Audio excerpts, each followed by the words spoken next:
Ganito tayong video ngayon, guys. Ayan. May video tayong maganda, guys. Ayan. Parang yung ano lang. Yung parang maganda mo talaga. Nice ko lang. Isip ko lang. Gusto ko lang talaga, guys, gawin yun. Kasi hindi ko pa yun nagagawa. Kasi tingnan na naman.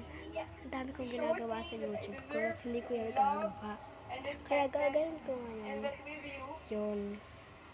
Para naman ano ko yung pagka-ganda ko talaga.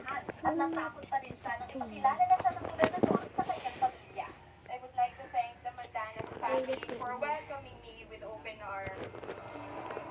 Ginawa ang kasal sa Basilica of the Immaculate Conception sa Batangas City. Kabilang sa mga dumalo sa kanilang pag-isang litib ay sina Pangulong Ferdinand Marcos Jr., First Lady Liza Marcos, dating Pangulong Gloria Macapagal Arroyo, ang negosyanteng si Ramon Ang, at iba pang kapamilya, kaibigan at kaalyado ng gobernador sa politika. Idinaos naman ang reception sa harap ng Kapitolyo ng Batangas na pinayagan gamitin bilang venue matapos ipasa ng sangguniang panlalawigan ang Resolution No. 578. Katrina Domingo, ABS-CBN News.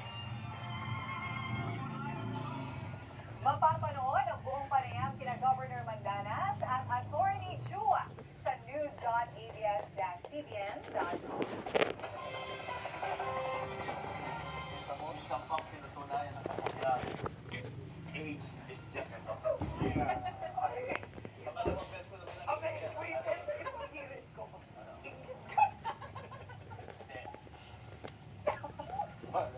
Ba? Ayun na.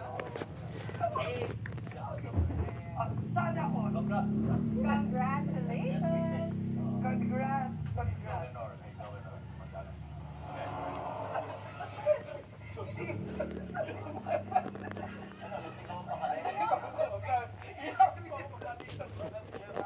Para sa inyo. Tuloy-tuloy po ang pag-upload sa Kapamilya Channel, Kapamilya Online Live at A2C. Ako po si Andrew Magadias. Para sa iba pang balita, mag-log on sa news.abs-cbn.com. Mapapakinggan na rin ang TV Patrol sa ilang favorite music o FM radio sa Luzon, Visayas at Mindanao. Anumang hamon, anumang panahon, dapat kami maglilingkod. Ako po si Zen Hernandez.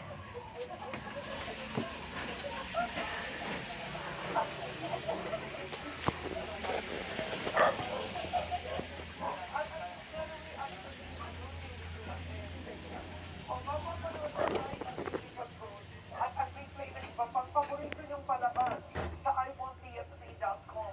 Nandito kami para sa inyo, saan man sa mundo. Ako po si Karen Davila. At sama-sama rin po tayo gabi-gabi sa All TV. Ako naman po ang inyong kabayan si Nolly Castro. Marami pong salamat at magandang gabi. Bye.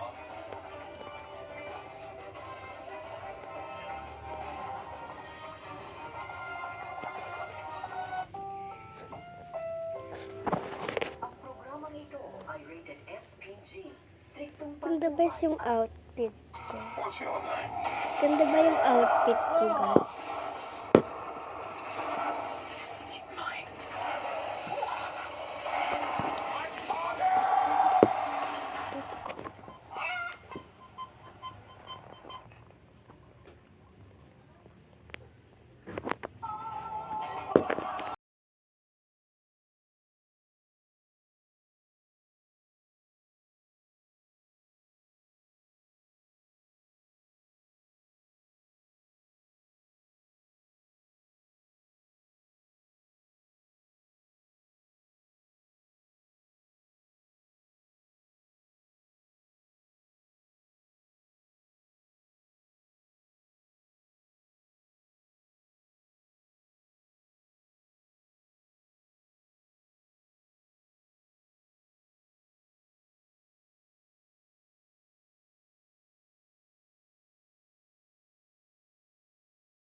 maswerte ka dyan sa Prince Charming mo. Naliligaw ba yung sa'yo?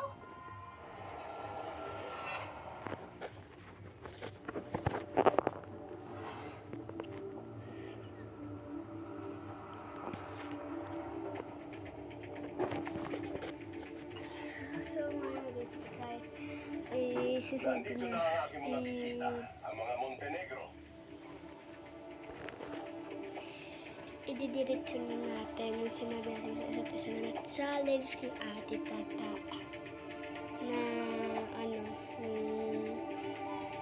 kahulaan sa kanila sa kanya kung kailan tayo pinanganak, kung kailan yung birthday natin, kung July, June, May, April, ganyan. Pahuhulaan natin sa mamaya. So, dito na yung mga tanong natin kasi malapit na, so tataas na tayo. Kasi malapit na ata siya. Hanggang dito na lang muna guys.